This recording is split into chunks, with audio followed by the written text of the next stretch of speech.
You know, success is just a decision that you need to decide every single day that you really wanted to become successful. Kasi araw-araw pwedeng magkaroon ka ng rason to get tired. Araw-araw pwede kang magkaroon ng rason na parang mga hindrances, challenges na pwedeng i-test kung gaano ka talagang gustong kumita ng malaki or gaano ka talaga gustong magbago yung buhay mo, magbago yung buhay ng pamilya mo. Araw-araw pwedeng mayroong magsabi sa'yo na kaya mo kaya yan. Yung mga sitwasyon mismo magdidikta sa'yo at magsasabing tutuloy mo pa ba yan and anything. Pero isa lang sigurado ako, I've been there in that kind of situation.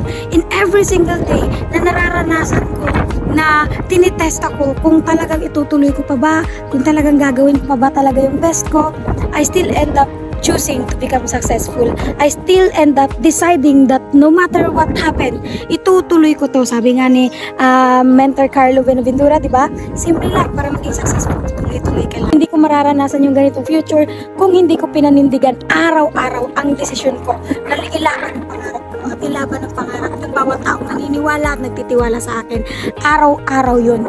Every day, you need to wake up in the morning. You need to choose to become successful, not just for yourself, but for the dreams of your family, for the dreams of your loved ones, for the dreams of those people who already believed in you, trusted you with their lives. And success doesn't define your background. Ang success, wala yan siyang mga educational na kailangan mo na matalino ka muna bago ka maging successful. No!